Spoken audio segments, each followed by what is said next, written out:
โดราเอมอนตอนเปลี่ยนบ้านเป็นรถไฟเที่ยวดึกแ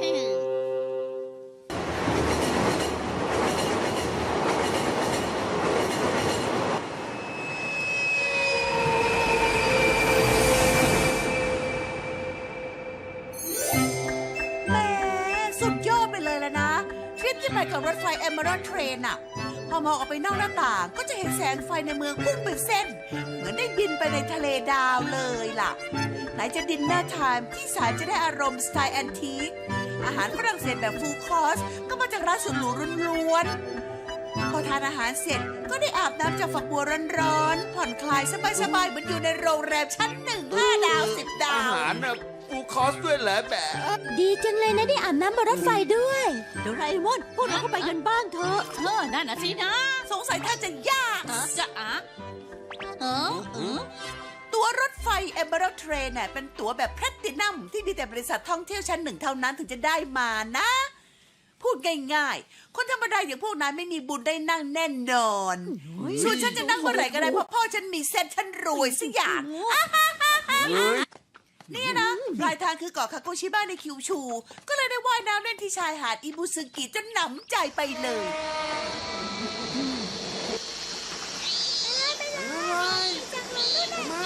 รถไฟเห็นเปล่า ดีจังเลยนะเอเมอรัลเทรนดีจังเลยมีรถไฟตู้นอนด้วยอ่ะ นี่โนบิตะถ้าไม่รีบกินนะเดี๋ยวไอติมมันละลายหมดนะ ดีละ เออ ฉันจะลองขอแม่ดู เอ้า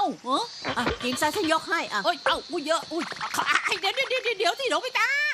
เอาไปเถอะละเอาก็เอาแฮะเอาเถอะการได้ลองทำอะไรบ้างก็เป็นเรื่องสำคัญมั้ง Emerald Toilet คืออะไรเหรอ รถตู้นอนไงฮะเป็นรถด่วนได้ใช่ไหมฮะเอาแบบที่ถูกที่สุดก็ได้นะแม่เนอะเนอะ แล้วทำไมต้องสิ้นเปลืองเงินทองเพื่อไปนอนบนรถไฟด้วยล่ะ เอ้า ถ้าอยากนอนที่แปลกๆก็ไปนอนในห้องเก็บของซะ แล้วถ้าจะว่ายน้ำก็ไปว่ายที่สระเธอ ไงงั้นน่ะไม่ได้อยากนอนในห้องเก็บของสักหน่อยอะ อ้าวเดาไม่ผิดว่าต้องเป็นอย่างนี้นะ ดีละ คืนนี้เรามานั่งกันเถอะ จะเอา Emerald Train ออกมาอย่างนั้นเหรอ ไม่รู้สิ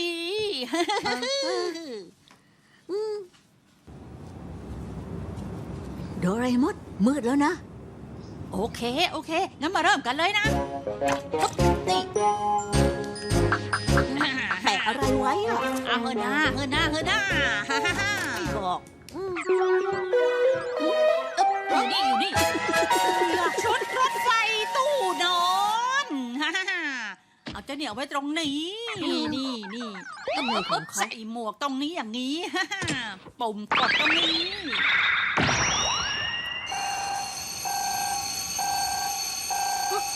อะไรเนี่ย นี่ละรถไฟขบวนนี้กำลังเคลื่อนตัวในอีกไม่ช้า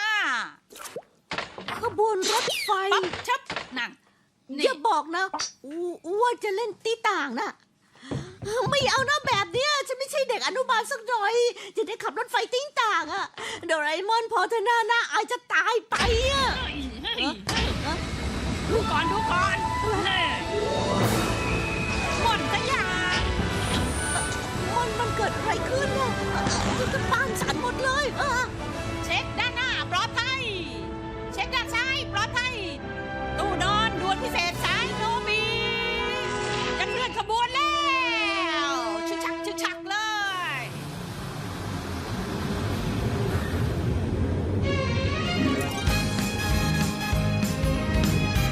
โดราเอมอนทำไมบ้านมันสั่น ลองมองไปนอกหน้าต่างสิ เฮ้ย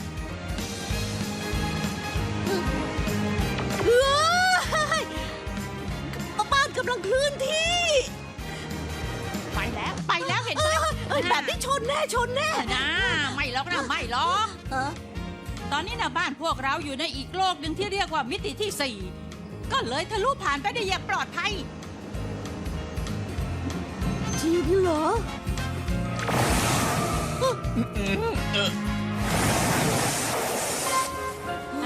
ตกใจแทบแย่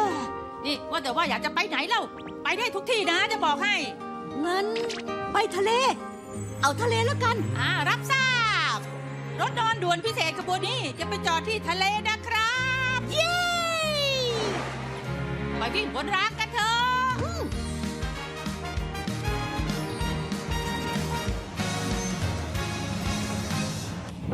ว้าว วิวไหลผ่านตาไปเรื่อยๆเลยแล้วนั่นอะไรอ่ะ อ๋อ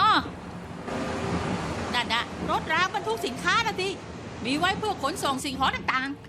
ฮะ นี่โดราเอมอน ๆ อะไร เทียบกับรถไฟของจริงแล้วใครเร็วกว่ากันน่ะ โอเคเร่งความเร็วเลย แซงพยายามเข้ามาสุดแล้วโดราเอมอนอย่าให้แพ้นะ โอเคเต็มสปีดไปเลยไปเลยชนะแล้ว ชนะแล้ว ชนะแล้ว เขาก่อสร้างอะไรกันหรือไงเนี่ยฮะ ดึกป่านนี้ยังกวนใจกันอีกเนี่ย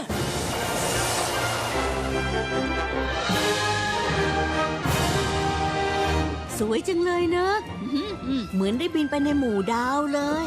ใช่จริงด้วยเนาะเดี๋ยวเอาเฮ้ยคือว่าท้องฉันหิวอะคือไม่มีพี่สาวเข็นรถขายข้าวกล่องหรือน้ำมาด้วยเลย อ๋อช่วยไม่ได้อะนะ มีเหรอ จุงขออภัยที่ให้รอนะคะ ฮะอุ้ย รับบะหมี่ถ้วยของขึ้นชื่อของบ้านโดบิเลยค่ะ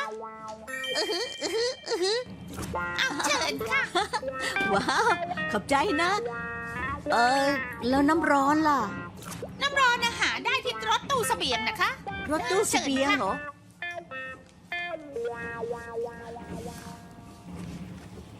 เจ๋งไหม เจ๋ง ได้ มาก บรรยากาศดีเนาะแบบนี้ นั่นน่ะดิ เห็นมาก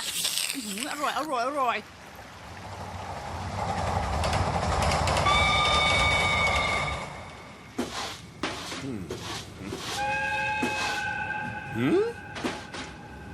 เมื่อกี้เสียงหวูดมันก็ดังไปแล้วนี่นามันน่าจะหมดขบวนแล้วอะอาจารย์ว้ายบ้านคนวิ่งได้ ไม่ไหวแล้ว เป็นอะไรไปคะคุณ เสียงก่อสร้างดังจนนอนไม่หลับเลย เดี๋ยวผมต้องไปซื้อของหน่อยละ อร่อยจังเลยเนอะ ร้านปิดหมดแล้วมั้งคะ ตู้ขายอัตโนมัติก็ยังมีอยู่นะ ๆแย่แล้วต้องรีบหยุดรถไฟแล้ว เร็ว โดราเอมอนรีบเบรกเร็ว กำลังรู้แล้วนะเบรก อ๋อเจ็บนี่มันเกิดอะไรขึ้นเนี่ยนี่มันหิ่งห้อยเหรอเอ๊ะเฮ้ย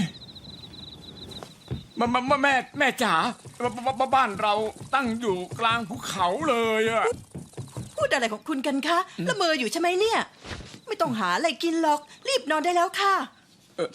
รู้จะละเมอไปจริงๆนะเนี่ยนั่นสิ จริงด้วย บ้านจะมาอยู่กลางภูเขาได้ยังไงอะเวลาแบบนี้นอนดีกว่า ออกรถต่อได้แล้ว โอเค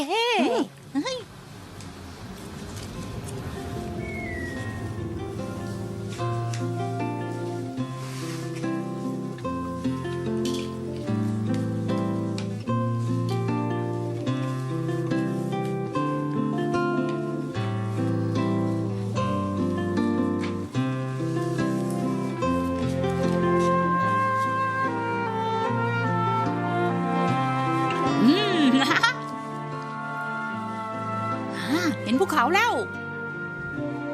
มีภูเขาแล้ว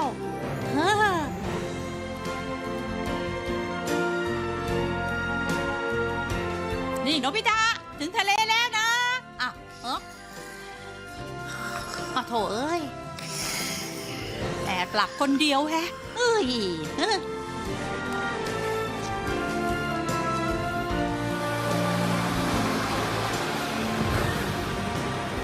บุญสุดสายแล้วถึงทะเลแล้วครับ นี่โนบิตะตื่นได้แล้วโนบิตะตื่นดีถึงปลายทางแล้วไปว่ายน้ำกันเถอะ ไว้เช้าก็ไหว้ก็ได้อ่ะ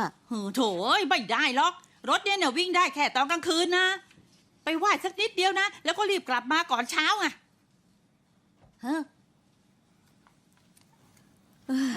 เอาแล้วนะปึ๊บปึ๊บปึ๊บฮ่าเจ๋งไหมเจ๋งไหมนี่ไง เจ๋งมาก ฮ่า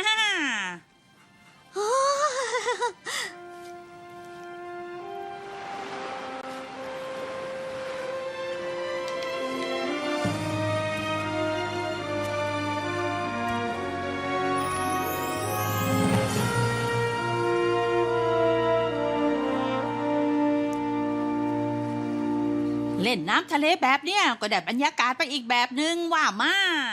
แต่ว่า เออ จะมีใครลงไปไหว้จริงๆไหมนะ นั่นนะสินะ